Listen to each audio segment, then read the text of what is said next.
Assalamualaikum warahmatullahi wabarakatuh. Pada kesempatan kali ini pembahasan kita adalah penerimaan anggaran dan penggunaannya.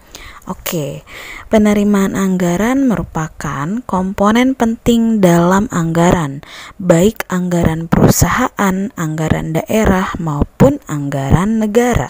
Ya, di sini kita ngebahas tentang penerimaan anggaran. Ada beberapa bentuk-bentuk penerimaan anggaran, baik di dalam anggaran negara, perusahaan ataupun daerah. Di sini Ibu akan menjelaskan yang pertama tentang penerimaan anggaran negara. Dari mana penerimaan anggaran negara berasal? Penerimaan anggaran negara berasal dari beberapa macam. Yang pertama, keuntungan dari perusahaan negara, pencetakan uang, pajak, retribusi, denda dan sita, pinjaman, serta sumbangan, hadiah atau hibah. Nah, yang pertama, keuntungan dari perusahaan negara. Sebagai pihak pemilik badan usaha milik negara (BUMN), pemerintah pusat memiliki hak untuk memperoleh laba dari hasil yang diperoleh BUMN. Yang kedua, pencetakan uang.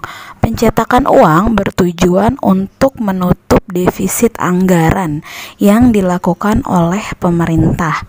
Yang ketiga, pajak. Pajak adalah pungutan wajib yang dibayar rakyat kepada negara yang kemudian oleh negara digunakan untuk kepentingan pemerintah serta rakyat pada umumnya. Yang keempat, retribusi. Retribusi merupakan suatu iuran yang dibebankan kepada masyarakat. Terdapat imbalan langsung dari hasil retribusi tersebut. Yang kelima, denda dan sita.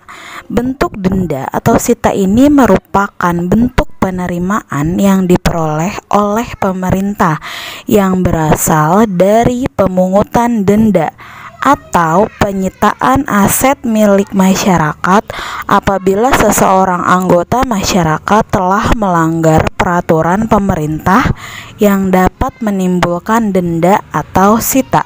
Yang keenam, pinjaman. Pinjaman merupakan salah satu sumber penerimaan negara, yakni terjadi apabila defisit anggaran negara.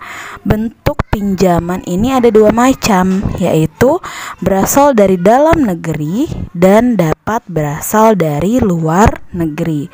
Pinjaman dari luar negeri itu contohnya utang ke lembaga keuangan dunia seperti World Bank, ADB, dan sebagainya. Yang terakhir, sumbangan, hadiah, dan hibah. Sumbangan, hadiah, dan hibah ini dapat diperoleh melalui individu, institusi, maupun pemerintahan negara lainnya. Selanjutnya, penerimaan anggaran daerah. Mengacu pada Undang-Undang Nomor 33 Tahun 2004, penerimaan daerah terdiri dari berikut ini. Yang pertama, penerimaan daerah, penerimaan pusat, dan penerimaan anggaran perusahaan. Penerimaan daerah. Penerimaan daerah didapat dari PAD, yakni pendapatan asli daerah.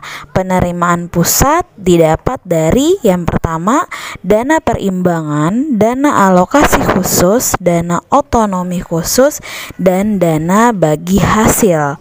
Selanjutnya, penerimaan anggaran perusahaan. Sedikit Ibu jelaskan, penerimaan kas dalam perusahaan bersumber dari sebagai berikut.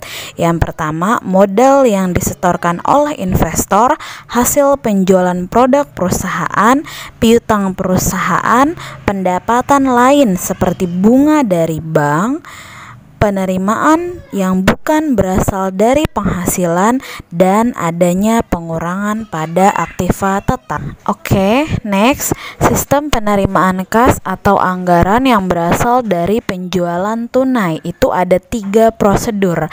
Yang pertama, prosedur penerimaan kas dari over the counter sales, prosedur penerimaan kas dari cash on delivery, dan prosedur penerimaan kas dari credit card sales.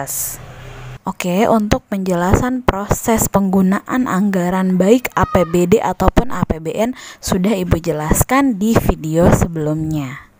Nah, sekarang Ibu mau menjelaskan tentang penggunaan anggaran di perusahaan.